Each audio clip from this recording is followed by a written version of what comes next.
morning. We'll still let some folks come in, but of course, wanted to welcome you. Thank you for joining us today. I'm Devin Reef, Principal Planner with the Park District. Really happy that we can start another meeting of our Trail User Working Group today. And we are lined up with some really exciting and important presentations, which I'll be talking about shortly. Today's meeting is a little different. We're not going to be breaking out into the working groups. We are the working group, but we're not going to be breaking out into the breakout groups. We're just going to have open discussion. We may be a smaller group today. Some people are on vacation, of course. So let me see if any of our staff who don't normally join are joining. We invited some other folks from the Park District today. Let me just see if anybody is here. Yeah, I see Glenn Gilchrist from our design and construction team. Glenn, would you come on camera and just say hello to the folks? Yeah, good morning. I'm Glenn Gilchrist, design manager at the district. I figure I should listen to what's going on here, though I'm going to have a conflict, so I won't be here for the whole meeting. So, great. Welcome, Glenn. And I like to hear. Good. We're really glad to have you. Sean from Design and Construction, I see you on as well. Could you come on and say hello?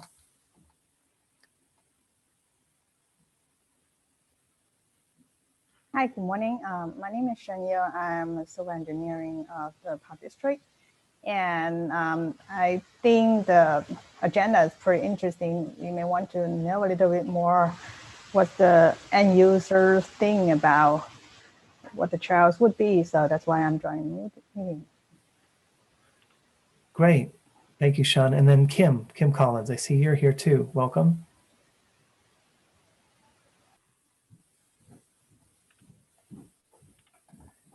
Trying to get my sound to work. Okay.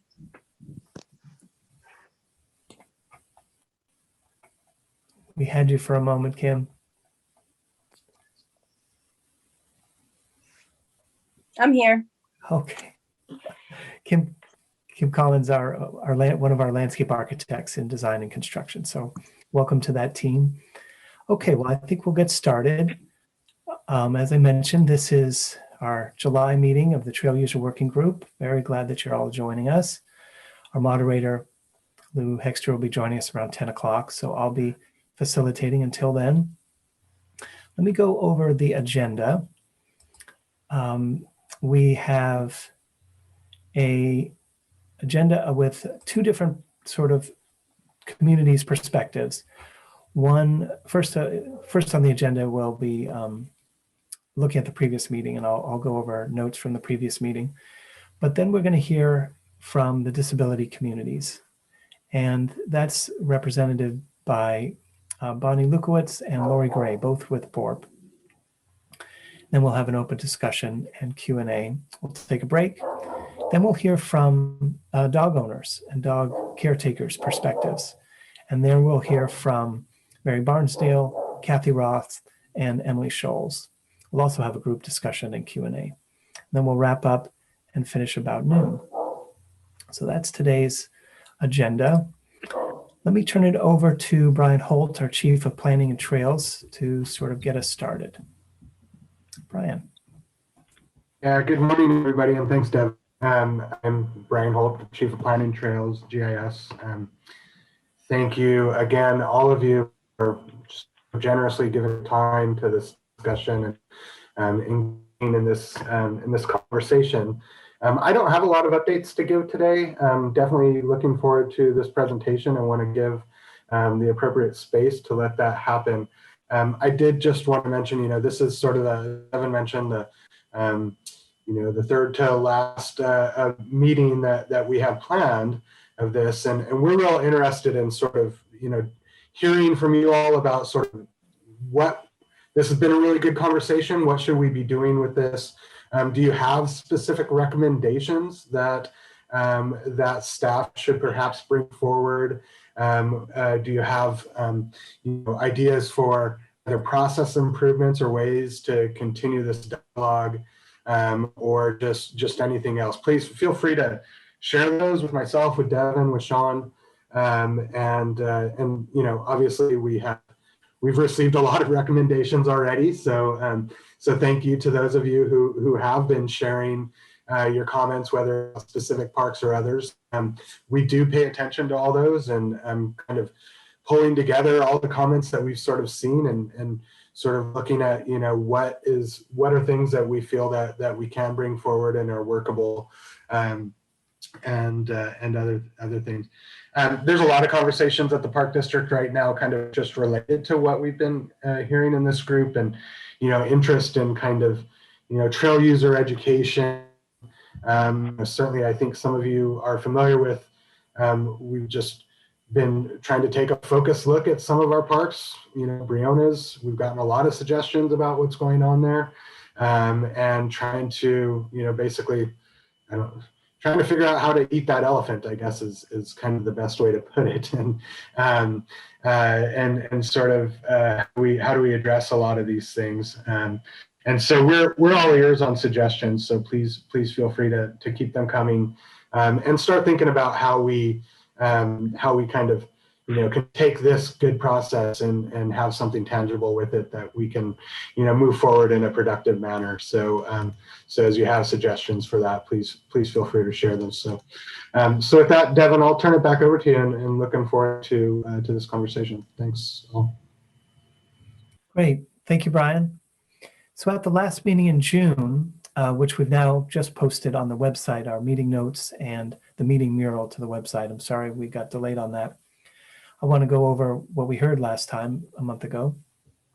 We heard first from our colleague, Naomi Laval, another principal planner here at the Park District.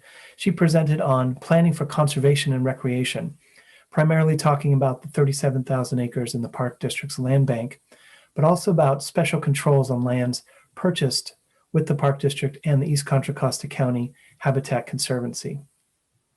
And then in that meeting, we heard 4 presentations from the conservationist groups.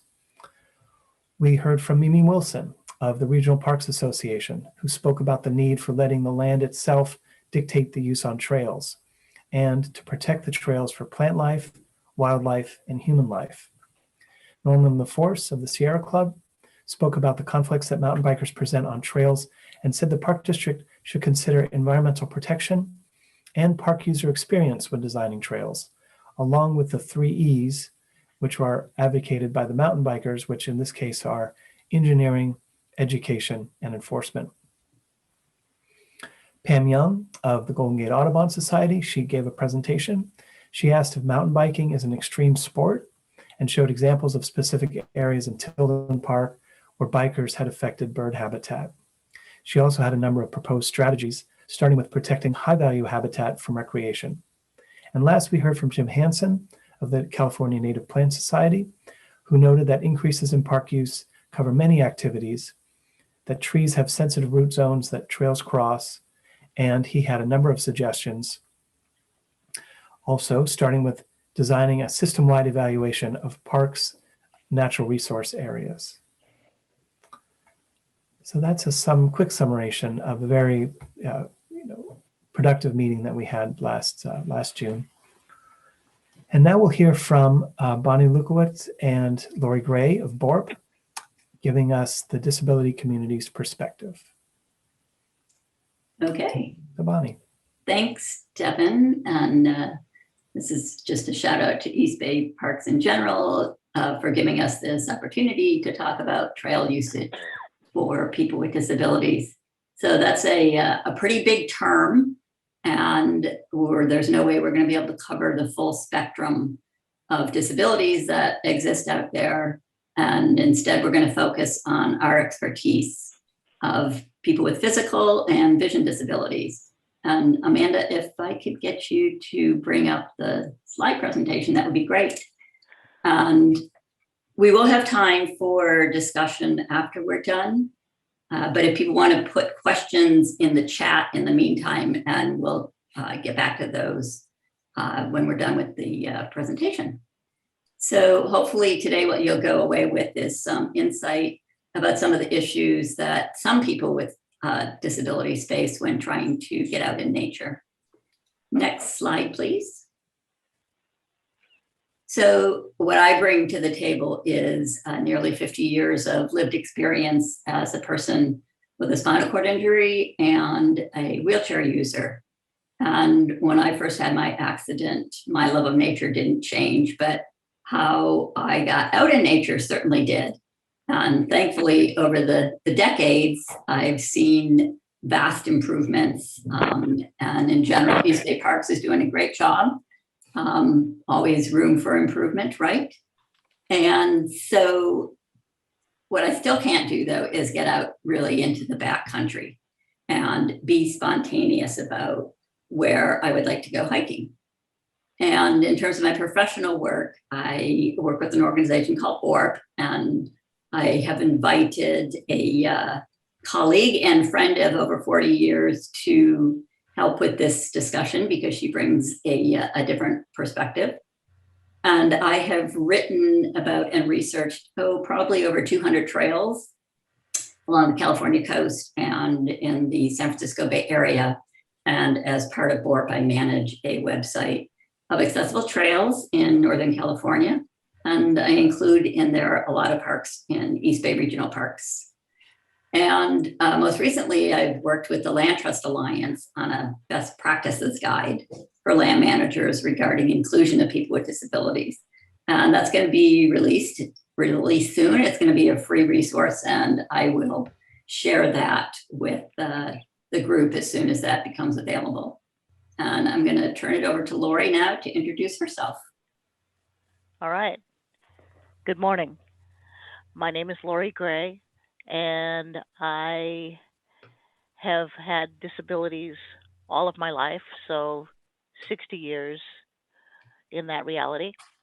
I happen to be totally blind and use a manual wheelchair, asthmatic, epileptic, and I deal with chronic pain. I have been in the field of recreation since I was 16 and have enjoyed working within East Bay Regional Parks. I am the Adventures and Outings Program Manager at BORP, and so I get to bring folks into the parks on a fairly regular basis. BORP is a nonprofit that believes that through sports and recreation, we are able to improve the quality of life in individuals and foster independence and let people experience what the Bay Area has to offer. My love of nature has been something that's gone on all of my life, starting with hiking and going from that to cross-country skiing, whitewater rafting, sea kayaking, rock climbing, and I'm sure there's other things I'm forgetting.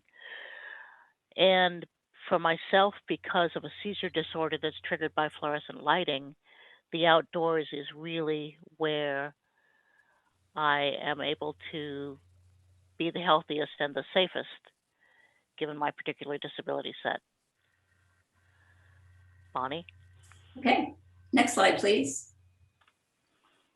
So in normal circumstances, when we do these kinds of talks in person, I would ask people to raise their hands if they identify as having a disability, know someone with a disability, work with someone, have an aging parent that doesn't necessarily identify as having a disability, but definitely has some loss of mobility, hearing, or vision. And pretty much about 3/4 of the room raises their hands. And that's not surprising because we are not a small minority. And the statistics I have up here are from the 2010 census. And I have no doubt that in the next census, when we get those results, it will have increased. In the 2010 census, over 19% of the population identified as having a serious disability. And these are non-institutionalized Americans 18 and older, so it doesn't even include youth. And more than 21 million families in the US have at least one family member with a disability. So as you can see, it's not an insignificant number in the population. And the one thing about disability is it's very non-discriminating. So regardless of your race, gender identity, income, religion, political preference, it really doesn't matter. Anyone can join, as my friend likes to call it, the disability club.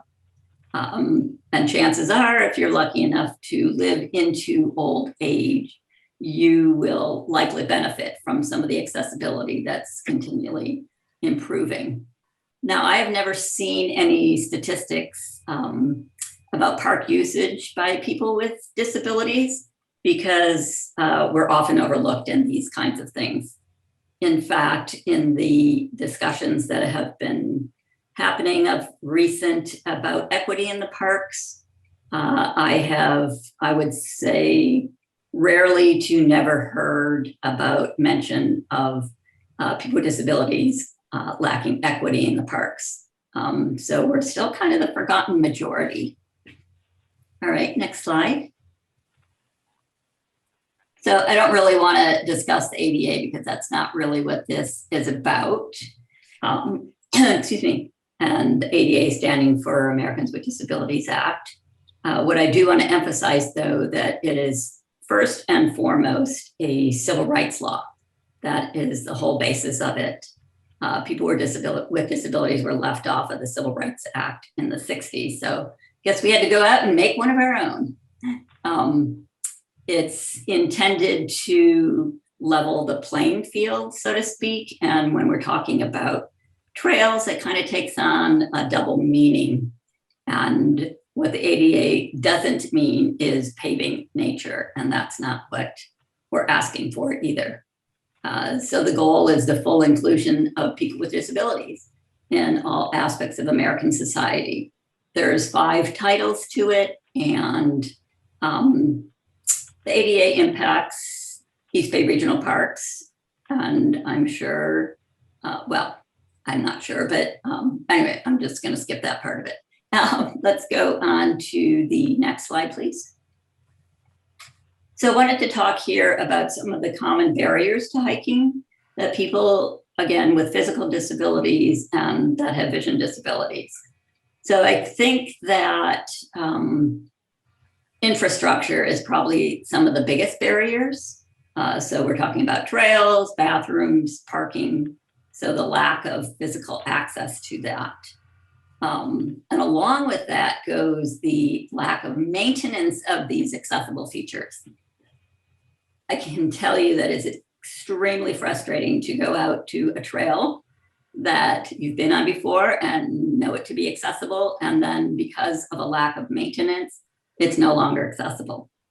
So an example that happened recently with me out at Sunol Regional Park, went out there in the spring looking for wildflowers like most people are trying to do. And if you've ever been out there and hiked this particular trail, the main trail, well, it's not paved, part of it. There are several gates that you have to go through. Got to the last gate and it was broken. And we couldn't open the gate far enough to get through it. So here a friend and I had traveled an hour's distance to get there by vehicle. And we had to turn around.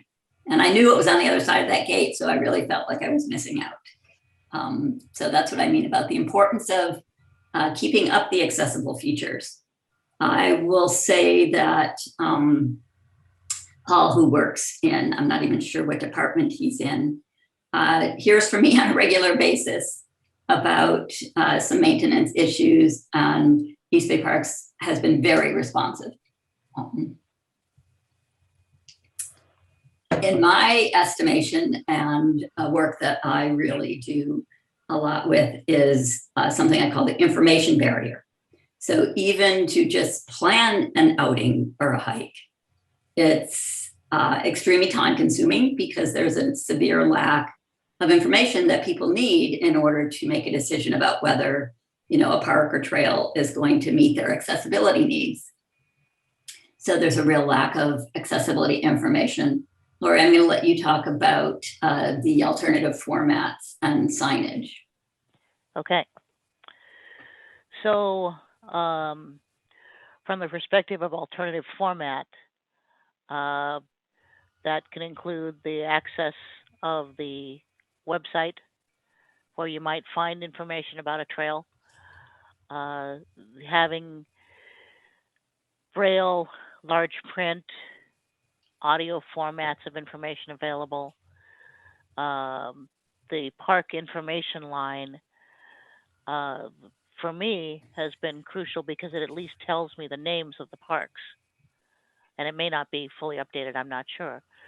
But that's how I start trying to figure out what parks exist and where I might want to go and possibly bring a group. I myself, because of my multiplicity of disabilities, can only use a computer on a limited basis. And so I depend on audio. As far as signage goes, to my knowledge, there, except for maybe bathroom signs, there are no braille signs, say at trailheads in the parks. And so once we get there, and hopefully I have somebody with vision with me, but that's not a guarantee, to be able to read this signage. I have to then figure out, where we are and where we're going to go. And a lot of it is guesswork at this point. And so having more detailed information about the access of a trail and signage at the trailhead so we know we're on the right trail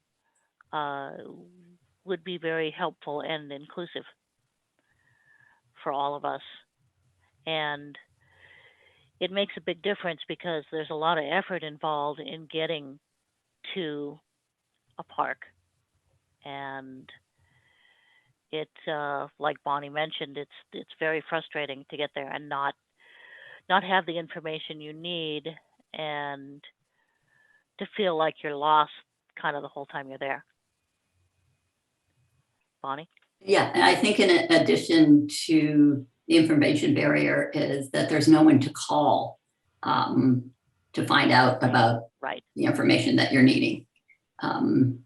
So some other barriers are a lack of variety of trail experiences. So I know East Bay Parks has a list of short loop trails that would be accessible, but guess what? Just like everyone else, sometimes I want a longer trail. So I have to go through each individual park, and maybe they will and maybe they won't have any accessibility information about it. Another huge barrier, and it's kind of interesting, I think we all took part in, I don't remember the name of the survey that was just taken by the group out of Davis. And they did a report to the board of East Bay Parks, and the issue that didn't come up, I guess that wasn't a big issue, was barrier was transportation. But if they had asked people with disabilities, that would have been a huge barrier. A lot of people don't drive, bus service has been cut back. Paratransit is completely unreliable. And also in order for, well, do you want to talk about that, Laurie, about Sure. needing addresses and, yeah. Sure. Yeah, so as a paratransit user, when you schedule a ride, you need to provide an address. And so if you're lucky enough to find an address for the park, and sometimes I've had to call either the local fire department or the park fire department to try to get some kind of an address to give paratransit. But unfortunately, sometimes that address is maybe a visitor's center, which is a long ways from the trail you're planning to do. And then you have to try to navigate to that trail to be able to do it. And then hope that paratransit comes back, either find your way back to your original pickup spot, which is what you basically have to do for them to pick you back up, and then hope that they actually do come to pick you back up.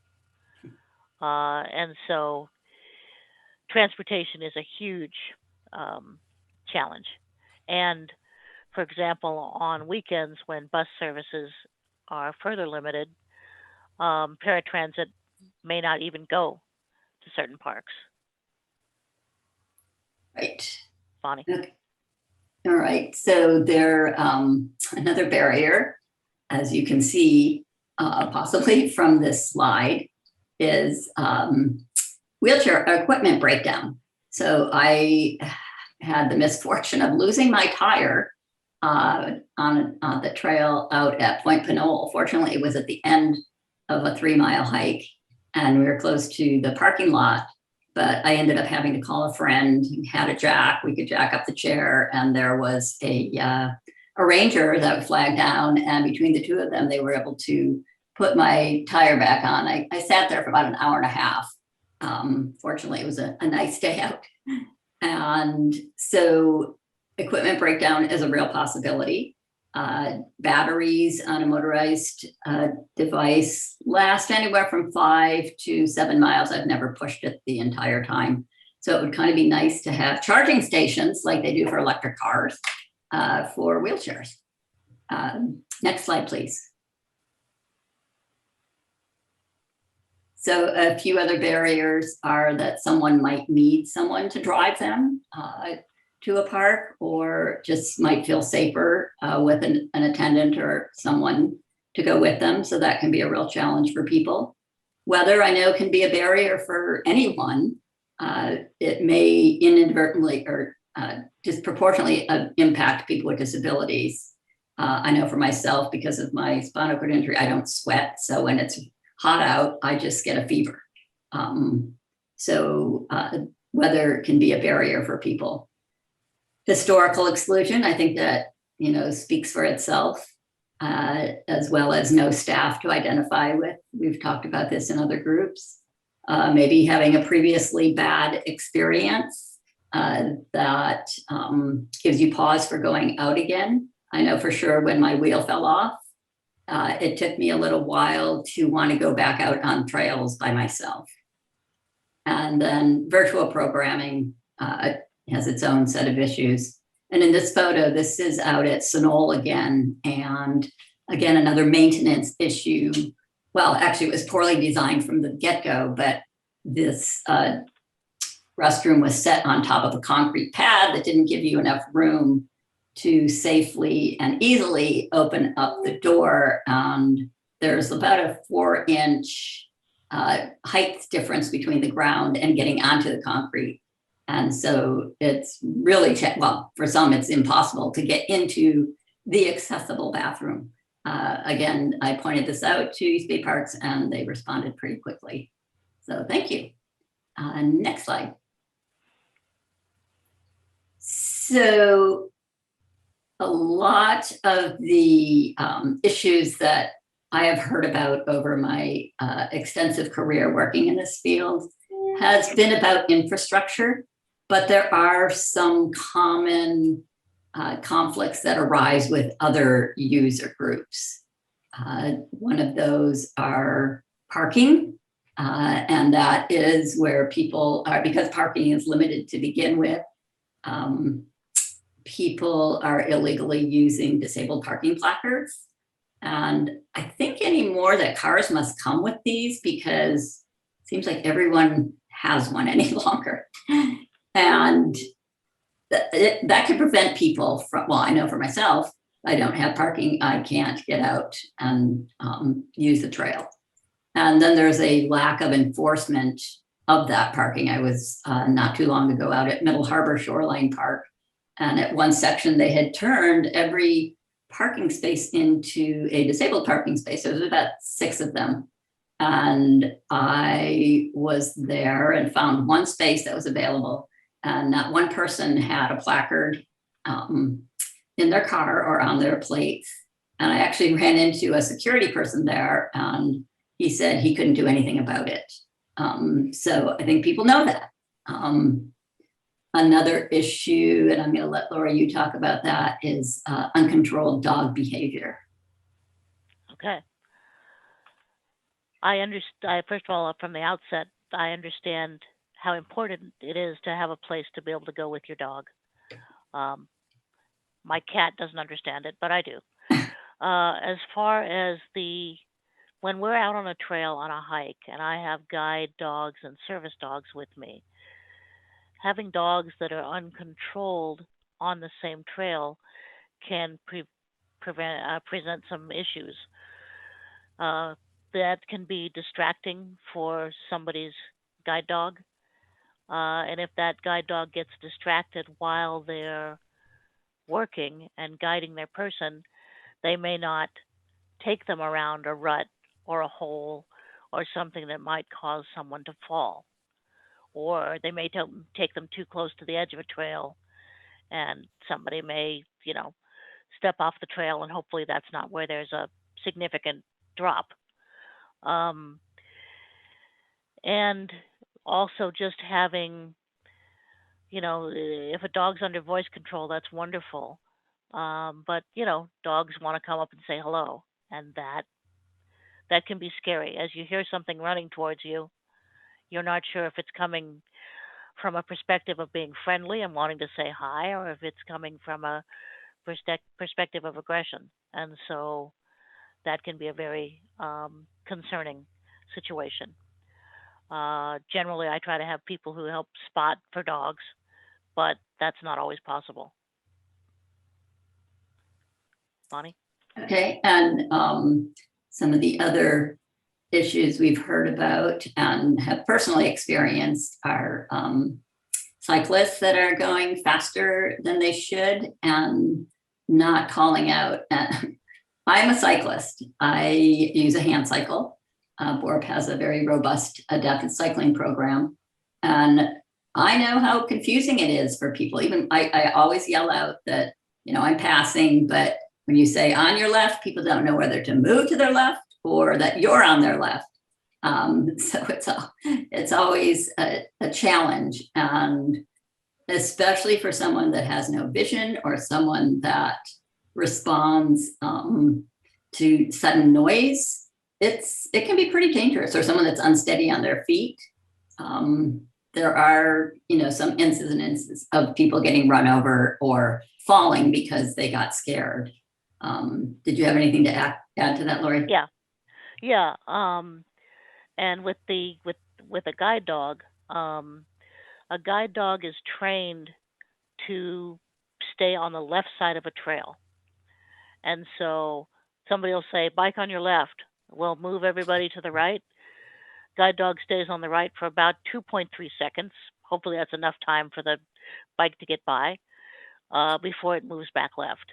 And that's just the way they're trained. I've tried to get an answer from guide dogs, various schools, as to why, and I have not gotten an answer to that question. And so cyclists will be upset because, we move we move to the right and the dog moves back to the left, and, like we told you to move to the right. And it's like, well, we tried. So the challenge there is, on both sides is education. And it is very disconcerting to have something that you didn't know was there all of a sudden whiz by you. And so having people call out or ring the little bell or make the derailleur make its clicking noise, anything that gives us some information is very, very helpful and makes it a much more peaceful experience on the trail. Right, and we're not talking about this demographic, but people that have hearing loss or deaf, it's also a big problem. Right. And horses, when it comes to horses, I know I have enough experience around horses to know to stop and let the horse pass. Because, a lot of them may not be familiar with what we call moving furniture. But there's a lot of people with disabilities that don't know to do that. So again, that gets around the trail etiquette education piece. Anything to add to that, Lori? Yeah, let's see. Yeah, basically, once again, because we have guide dogs and service dogs with us, that may be a scary thing for the horse as well. And so, or a white person's white cane moving back and forth. And so knowing, we're educating our people to stop and let the horses be the one moving so they can move by, makes it much safer. Of course, we're happy to stop because we're happy to hear the horse and maybe get to say hello. But I usually have my folks step off to the side as much as they can, as much as safe to do. And so, yeah, I'd say that education is key there. All right, next slide, please. So there seems to be a common perception about what people want in a trail, how it would be determined to be accessible. And I've had people tell me, oh, it's not accessible because it's not paved or asphalt. And that's not the case. As I mentioned before, the ADA does not say anything about paving trails. In fact, trails, this is technical, but are don't even come under the ADA unless it's a trail that connects facilities such as the parking lot to a picnic area. So they don't need to be paved or asphalt. They don't necessarily need to be flat. And I'm not saying this for every situation, because there are some people that do need it to be paved or they do need it to be flat. It gets back to no two people are alike and want different experiences. So there's a perception that it shouldn't be too strenuous. Well, there are people that want to get out there and get some exercise. That someone will always be with someone to help them. One of the most common things I get said to me when I'm either by myself or with someone else with a disability is, oh, how nice that you can get out. Well, would you say that to anyone just walking by? Probably not. That a blind person needs a guide wire in order to go solo. And Lori, did you want to say something about that? Yeah. We have a friend who is totally blind, and he's not the only one that I know who will go off and go hiking on his own independently with his white cane, and does not, doesn't need a guide wire, gets some basic information or not, and just takes off and goes off and has an experience in nature. And like Bonnie said, it's kind of to each according to their reality, and we're all looking for a equally representative experience. And so it kind of gets back to the whole information thing. Guide wires are great if you're on a trail where there are a lot of wayside exhibits and you want to denote where somebody needs to stop and hopefully be able to experience the wayside exhibit. But if you're just hiking,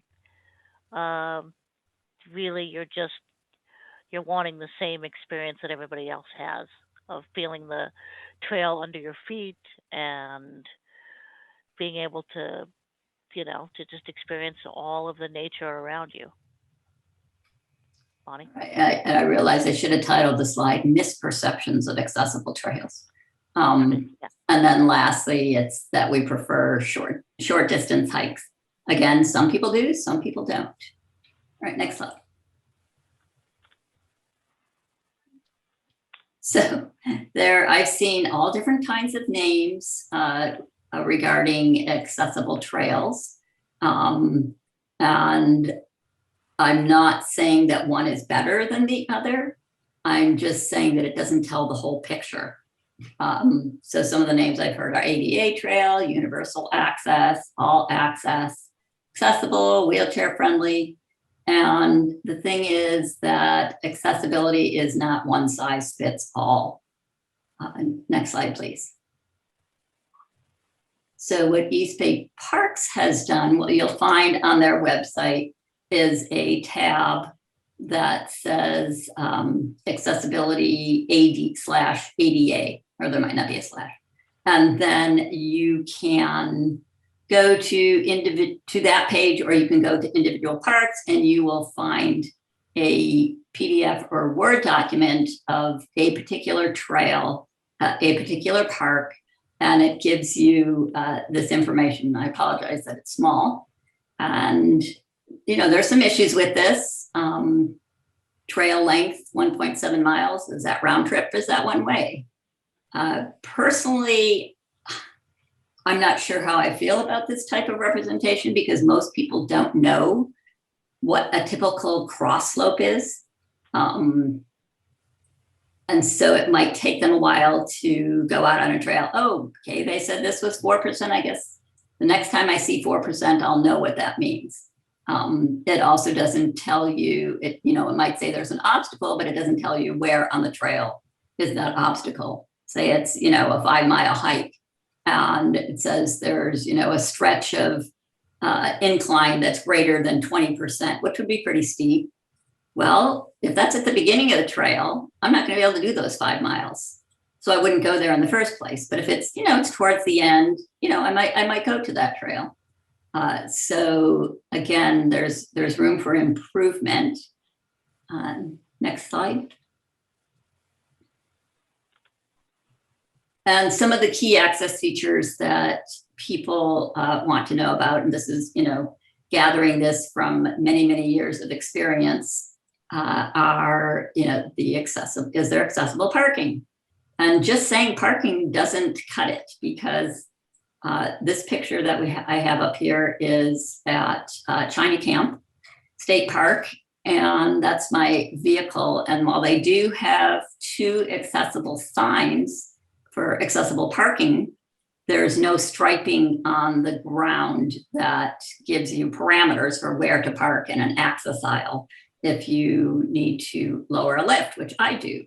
So I would never come to this park on my own because I have a ramp on the side of my van and someone would likely park blocking that ramp. So I might be there quite a while waiting for someone to move their car. If they've gone out for a long hike. So just saying accessible parking, it doesn't give enough information. Same with restroom. People want to know the length, width, and slope of a trail, what the surface is. One that often gets overlooked are benches. Are there benches along the trail? And how far out are they? And then shade. Next slide. I would add to that, Yeah. if I may. If there's, most people bring water for their service animals and themselves, but if it's a long enough hike, you may want to know if there's any water source at the park where you can refill your bottle, because that may limit also how far you're able to hike with your animal or just in general. Right. Okay. So what I've done throughout my career working with trails is to advise that people give details about the accessibility and that would be able to give an individual enough information to decide for themselves whether this is a trail that they would like to go out on. So instead of declaring it's accessible, say, here are the accessible features.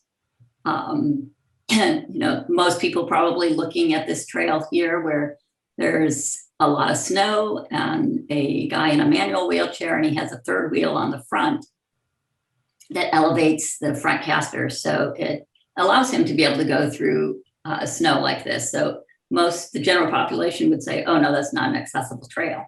But if he had enough information about it, he might decide, oh yeah, I can do that. And if you don't know about the accessibility, please don't guess. Does more harm than good. All right, next slide.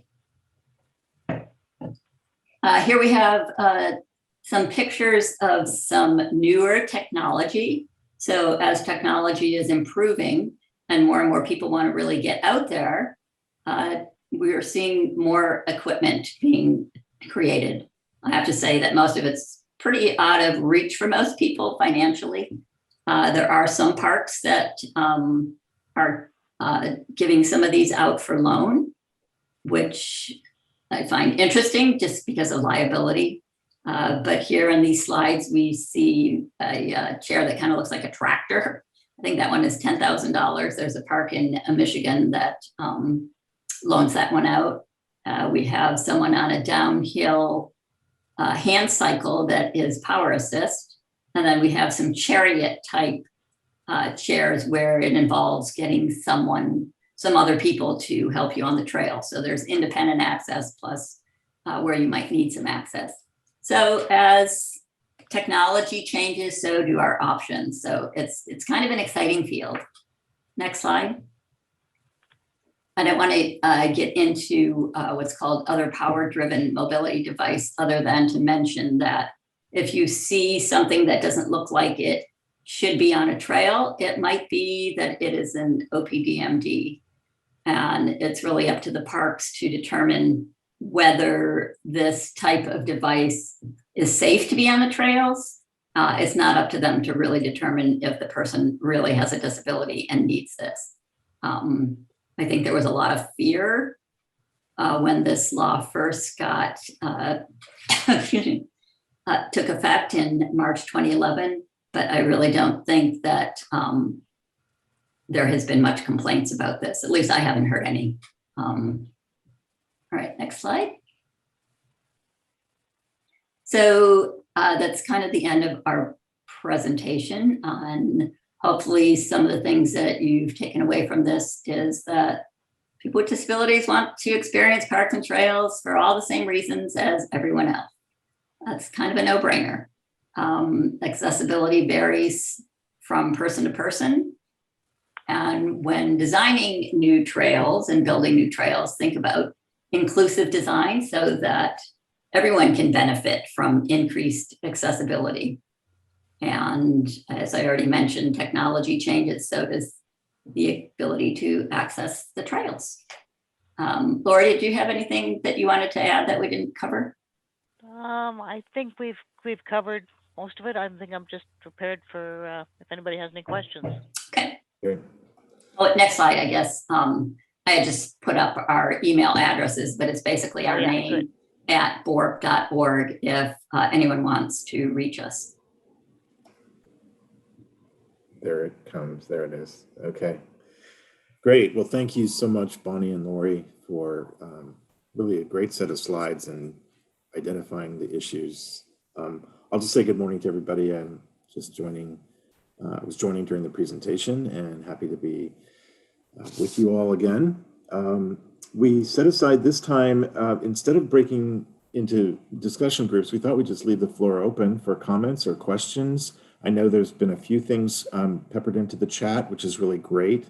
Thank you all for doing that. As you thought of things that were maybe inspired by what Bonnie and Lori were sharing, you dropped them in the chat. Maybe you've taken some notes as well. So thanks again, Bonnie and Lori, for those issues and topics, and also some potential ideas for moving forward. And as we take your hands of questions or comments, just a reminder that we're talking about what can we take from our experiences using the trails over the past few decades at East Bay, and think about what we can recommend for new trail development and new trail design and management. So with that in mind, who's got a question or comment? Brian, did you have something you wanted to say? Yeah, I did want to ask a question. I know this isn't necessarily supposed to be about staff, more for the trail users, but I just wanted to first thank you. That was a great presentation, and I was just wondering if you could just speak just quickly about sort of your experience in working with the Park District. You mentioned some folks that you reached out to, but what would be more, what would continue to be helpful in kind of in your experience in working with the Park District in terms of just structurally making sure these considerations are kind of just part of our design process, part of our management process, part of our operations? Is it just sort of individual staff you have relationships with, or is there something that would be more, I guess, institutional that would be that we should be considering? Maybe an advisory committee when you are designing new things. I recently had the experience out at I know I was going to forget the name of it, the new Judge, the new park out by the bridge, where there was a picnic table that I couldn't use, and brought this to the attention again to Paul.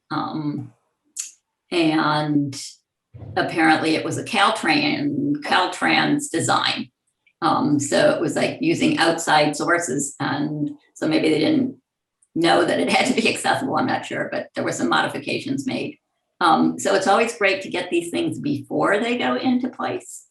And so if there was maybe some kind of a, advisory committee that looked over plans, yes, someone on staff is supposed to, know this stuff, but stuff gets overlooked.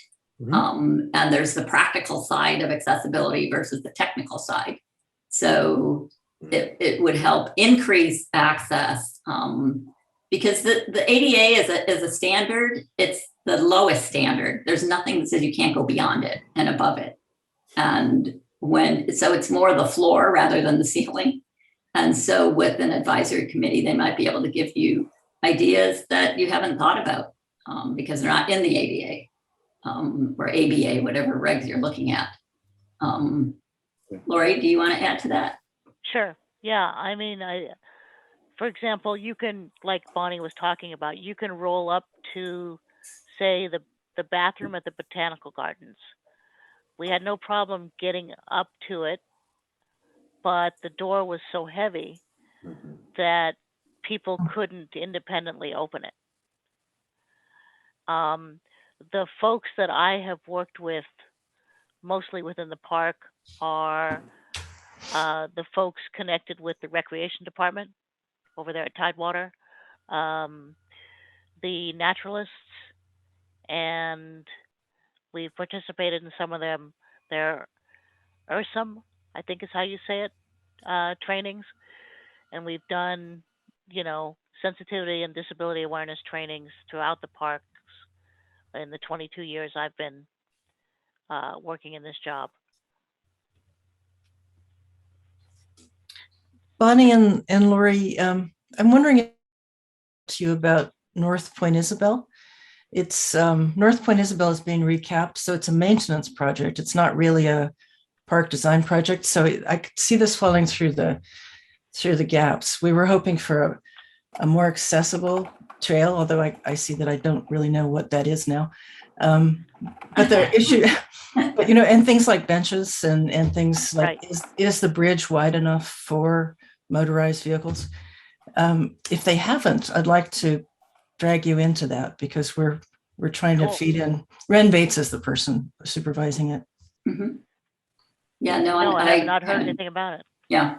Okay. And the other thing to consider too is that, this goes beyond trails, but having disabled employees at East Bay Parks, so when you're renovating something, maybe it's not for the general public, but it might mean that you can now hire someone with a disability if it's made accessible.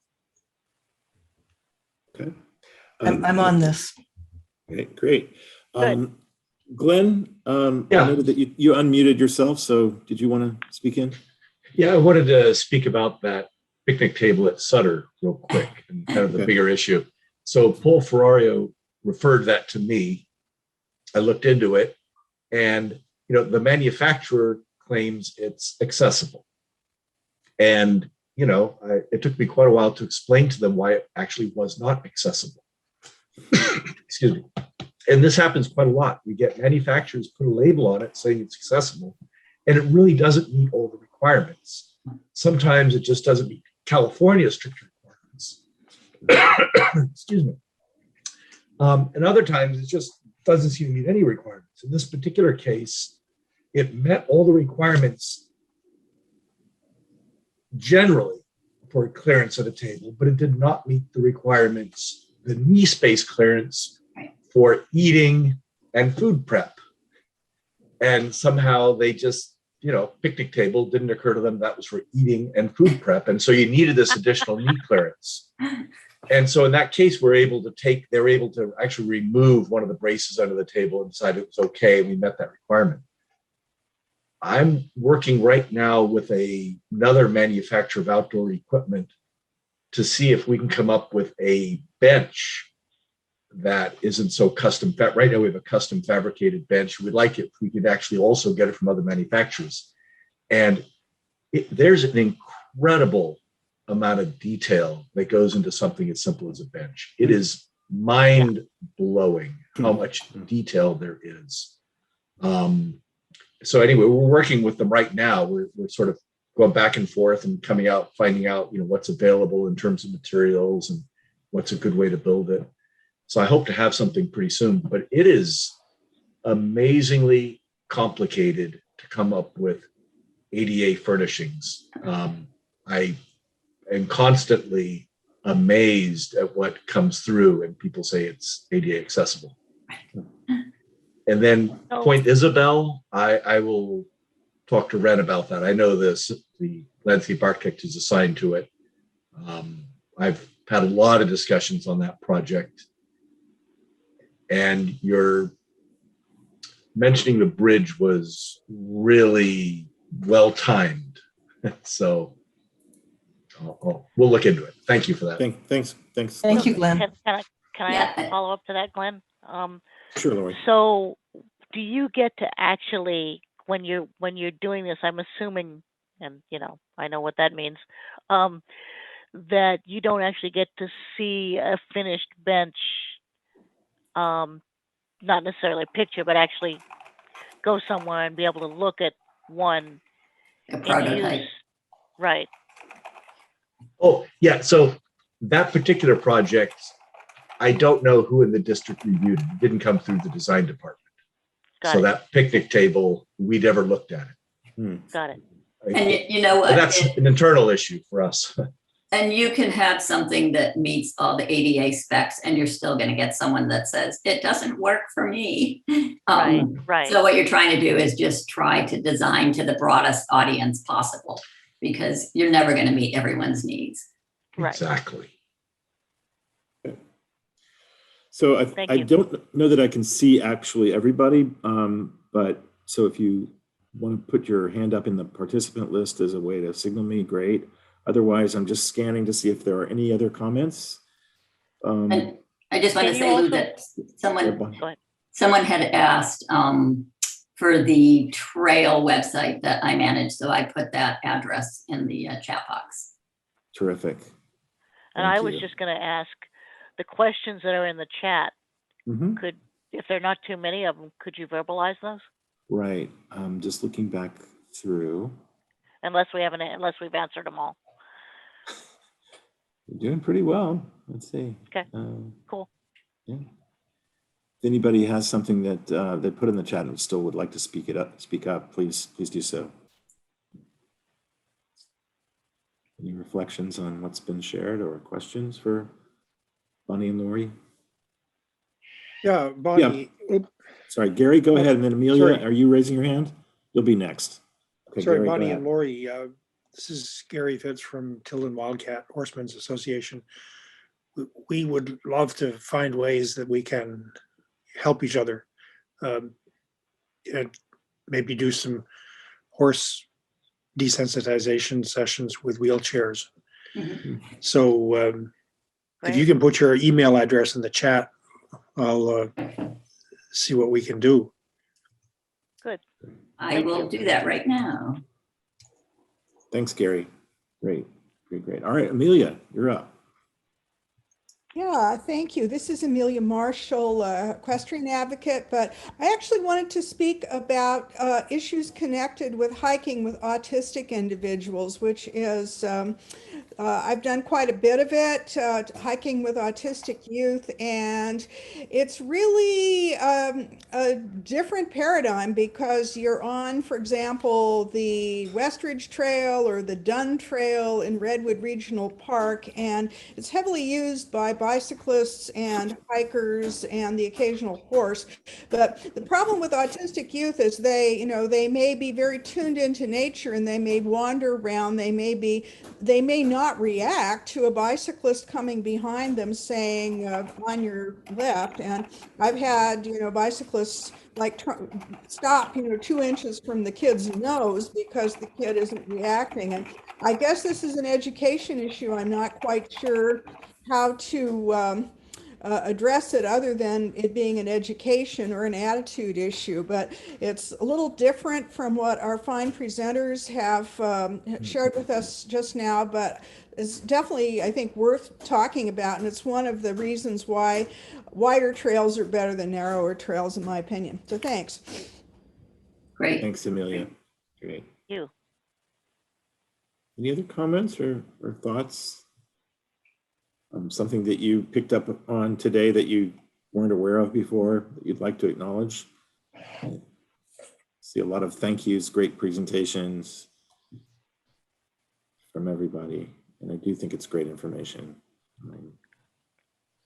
I guess I would just like to say that I would be happy to work with any of the folks around these issues in any way that I can, and you know, figure out a way for all of us to be able to work together to be able to enjoy all the aspects of what the parks have to offer. So thank you. Great, great. Thank you, Lori, so much. Yeah, the conversation doesn't end here. Right. Not at all.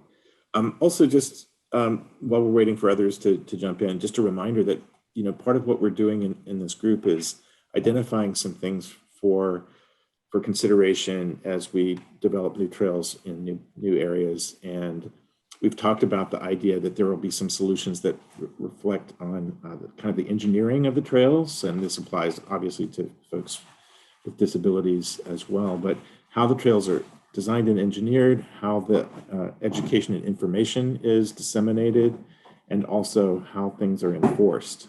So I think you can see some application for all three of those elements in helping increase access for people with disabilities, you know, better information and signage, and better, you know, just design and engineering with those ideas and issues in mind. And then enforcement and the idea that, you know, we're in new trails, we're trying to build a community that works well together and feels comfortable and shares, and also helps to maybe enforce some of the standards and norms along the way. I thought I saw somebody pipe up. Mimi, yeah, go ahead. Mimi Wilson, yeah. I mean, Bonnie suggested an advisory committee, and I would suggest to the Park District that Bonnie is an advisory committee. It's sitting right there for your use. And particularly, Bonnie, I hope you're involved with Roddy Ranch at this moment, because they're starting new, looking at new trails and whatnot. I don't know whether you've been following that or not, but if you haven't, please do. Okay. Thank you Yes. so much. Yeah, thank you. Great. Okay, any other questions? Where is Roddy Ranch? Mimi, Roddy where's Roddy? Ranch is property out near Black Diamond Mines. Okay, It's the old gotcha. golf course. Gotcha. Thank you. Good. Well, let's take a couple of breaths here and see if there's any other things going on. Just our thought was, in between these presentations and discussions, we'd give you an opportunity to take a break and grab something to eat or drink. We don't often get a chance to pause in these busy meetings, so maybe we can do that just a little bit early if I don't see any other questions or comments, and come back about 10:45 instead of breaking at 10:45, and resume with our next presentation. Does that sound okay? So we have about 8 or 9 minutes, and feel free to put your cameras on mute and your microphones on mute for the next 8 to 9 minutes, and we'll resume the program shortly. Thanks. Thanks again, Thank Bonnie you. and Lori. I'm gonna hop off. Thank you. Thank you, Okay, But Lori. I'd love to come to Thank- future meetings. So thank you. Great. Thank Well, you, thank Lori. Bye bye.